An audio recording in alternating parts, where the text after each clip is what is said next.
Épilogue.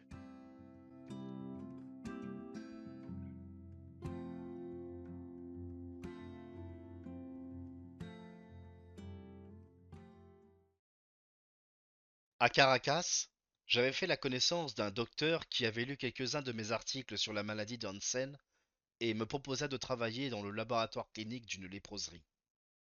Cette opportunité, combinée avec le fait qu'un ami de la famille d'Ernesto, vendeur de chevaux de course à Caracas, se servait d'un avion pour ses affaires, aboutit à un marché que je passais avec le Tché.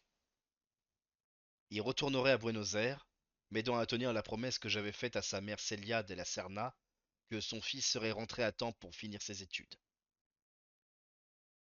Je dus insister pour qu'il tienne parole. Il s'envola d'abord pour Miami, où il séjourna quelque temps dans une certaine détresse. L'itinéraire de son avion fut Buenos Aires-Caracas, Caracas-Miami, Miami-Maracaibo, Buenos Aires. L'avion transportait des chevaux destinés à être vendus à Miami.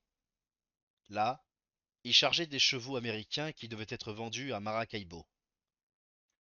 Malgré les nombreuses escales, c'était une occasion à ne pas manquer, car c'était une façon très économique de voyager. Nous nous étions quittés en juillet 1952.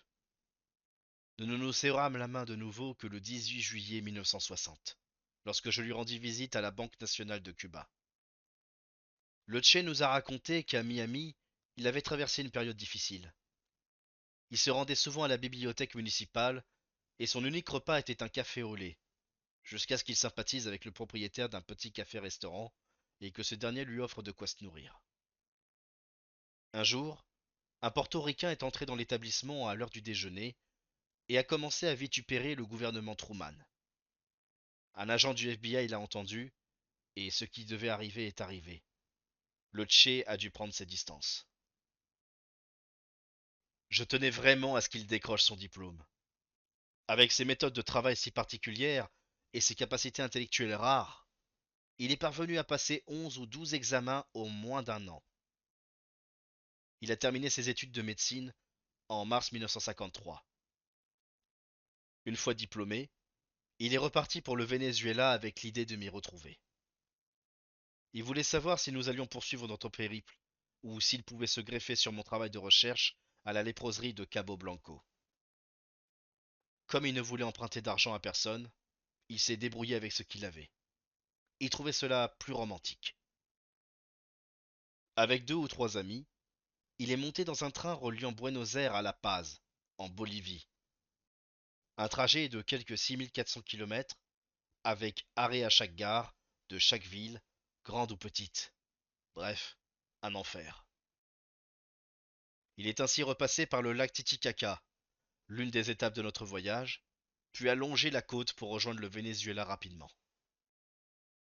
À son arrivée à Guayaquil, en Équateur, il a rencontré Ricardo Roro, un avocat de Buenos Aires, qui vivait là-bas en exil après s'être évadé de prison de façon spectaculaire. Il avait demandé l'asile politique à l'ambassade de Guatemala à Buenos Aires, et un diplomate l'avait escorté jusque dans son pays. Roro, qui n'avait jamais rencontré Guevara, lui a dit une chose qui l'a fait changer d'avis. Quand Ernesto lui a fait part de son intention de se rendre à Caracas, de m'y retrouver et d'y travailler d'une façon ou d'une autre, il s'est exclamé: Mais Guevara, pourquoi veux-tu aller au Venezuela?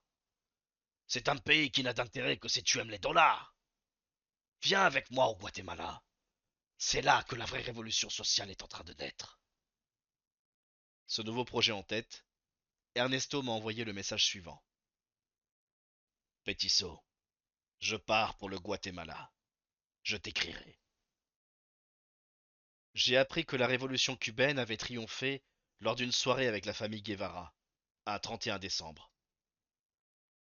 C'est Jorge et Ricardo Mazzetti, l'un des convives invités par Doña Celia, qui nous a annoncé la nouvelle. Quelque temps plus tard, j'ai reçu cette réponse du Tché à une lettre que je lui avais écrite. Division militaire de la Cabana, La Havane, 11 mars 1959. Mial, même si je l'attendais, ta lettre m'a fait grand plaisir. Je ne t'ai pas écrit depuis que je suis dans mon nouveau pays, car j'avais l'intention de me rendre au Venezuela avec Fidel. Des événements imprévus m'en ont empêché. Je compte y aller un peu plus tard, mais je suis malade et cloué au lit. Je pense m'y rendre dans environ un mois. Tu n'as jamais quitté mes pensées, à tel point que lorsque j'ai été invité au Venezuela, j'ai demandé 2 journées de temps libre pour les passer avec toi et les tiens. J'espère que cela sera bientôt une réalité.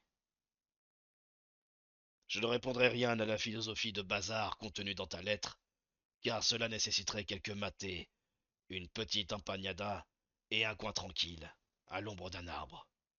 Alors on pourrait discuter. Je t'envoie l'étreinte la plus forte que ta dignité de macho t'autorise à recevoir d'un autre homme. Che. Avant de quitter Cuba pour la dernière fois, le Che m'a envoyé un livre portant cette dédicace. La Havane, année de l'agriculture. Alberto, je ne sais ce que je pourrais te laisser en guise de souvenir. Aussi me ferais-tu plaisir en te consacrant désormais pleinement à l'économie du sucre. Quant à moi, je repars sur 2 jambes, avec ma maison itinérante, et mes rêves ne connaîtront pas de limite. Du moins, tant que les balles n'en auront pas décidé autrement. Je t'attendrai, toi, le gitan sédentaire, quand la fumée de la mitraille se sera dissipée. Je t'embrasse fort, ainsi que tous les tiens, Thomas inclus. Che.